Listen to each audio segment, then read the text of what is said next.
Good morning. It's Sunday, January 10th, 2021. So, this is the first book I'm reading of this year.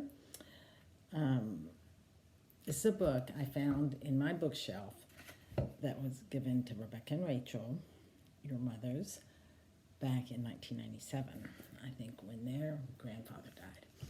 Badger's Parting Gifts. It's a very sweet book. It's a little long. Badger's Parting Gifts by Susan Yardley. Badger was dependable, reliable, and always ready to help when help was needed. There's the badger. He's a badger. He was also very old, and he knew almost everything. Badger was so old that he knew he must die soon. Oh, might need to put my glasses on for this part because the words aren't very big. Here's Badger. There's Badger. Badger wasn't afraid of death. Dying meant only that he would leave his body behind, as his body did not work very well, as well as it had in days gone by. Badger wasn't too concerned about that. His only worry was how would his friends would feel when he was gone. Hoping to prepare them, Badger had told them that someday soon he was going down the long tunnel, and he hoped that they wouldn't be too sad when it happened. One day, as Badger was watching Mole and Frog race down the hillside, he felt especially old and tired. He wished more than anything he could run with him, but he knew his old legs would not let him. He watched Mole and Frog for a long time, enjoying the sight of his friends having a good time. It was late when he arrived home. He wished the moon good night and closed the curtains on the cold world outside. He made his way slowly down to the warm fire that was waiting for him deep underground, because badgers lived under the ground. He had his supper and then sat down at his desk to write a letter. When he had finished, he settled down in his rocking chair near the fire. He gently rocked himself to and fro and was soon fast asleep, having a strange yet wonderful dream like none he had ever had before. So there he is in front of his fire. Much to Badger's surprise, he was running. Ahead of him was a very long tunnel. His legs felt strong and sure as he ran towards it. He no longer needed his walking stick, so he left it lying on the floor in the tunnel. See, it's right there in the tunnel. Badger moved swiftly, running faster and faster through the long passageway until his paws no longer touched the earth. He felt himself turning end over end, tumbling and falling, but nothing hurt. He felt free. It was as if he had fallen out of his body. Oh, I think Badger went down the long tunnel, huh? The following day, Badger's friends gathered anxiously out Badger's door. They were worried because he had not come out to say good morning, as he almost always did. Fox broke the sad news that Badger had died and read Badger's note to him. It was simply, "Gone down the long tunnel. Bye-bye, Badger. Bye-bye, Badger." All the animals had loved Badger, and everyone was very sad. Mole especially felt lost, alone, and desperately unhappy. And there's the fox. In bed that night, Mole could only think of Badger. Tears rolled down his velvety nose, soaking the blankets he clung to for comfort. Outside it began to snow. Winter had begun, and soon a thick layer of snow hid the animals' homes, where they would stay snug and warm during the cold months. Here's the mole, and there's the fox. They're all in the snow. The snow covered the countryside, but it didn't conceal the sadness that Badger's friends felt. Badger had always been there when anyone needed him. The animals all wondered what they would do now that Badger was gone. Badger had told them not to be unhappy, but it was really hard not to be unhappy.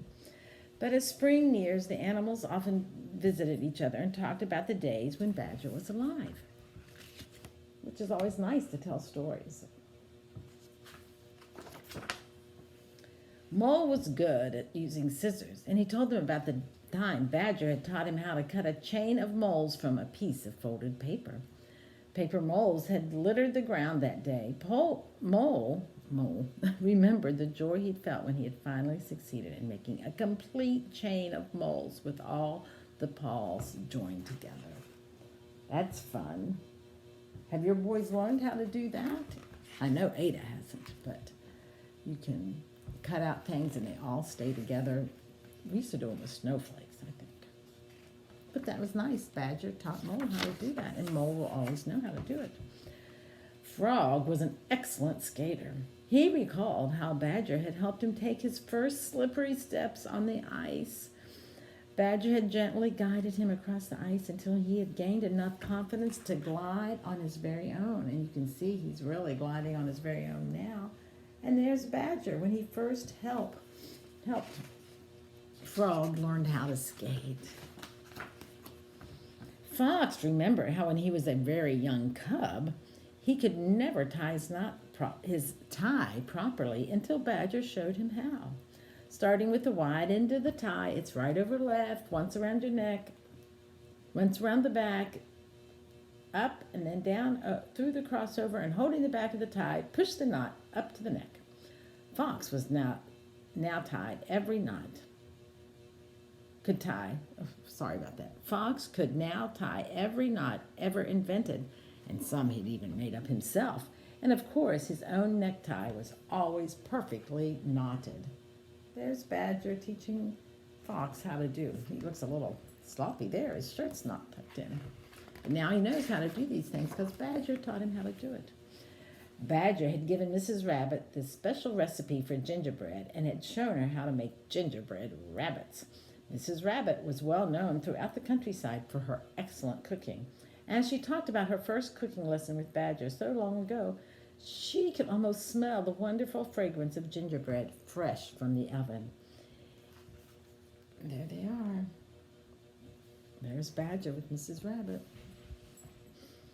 Each animal had a special memory of Badger, something he had taught them that they could now do extremely well.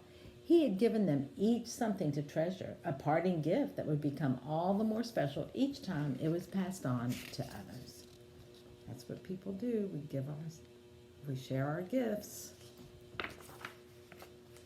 As the last of the snow melted, and so did the animal's sadness. And whenever Badger's name was mentioned, someone would remember another story that made them all smile.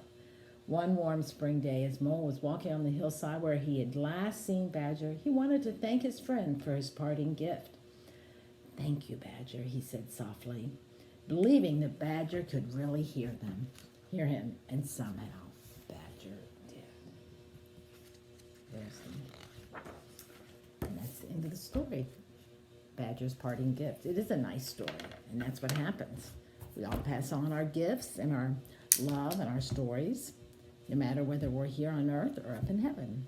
So, hope you all have a good day, and I love you. Grandma loves you. Jesus loves you. Bye-bye.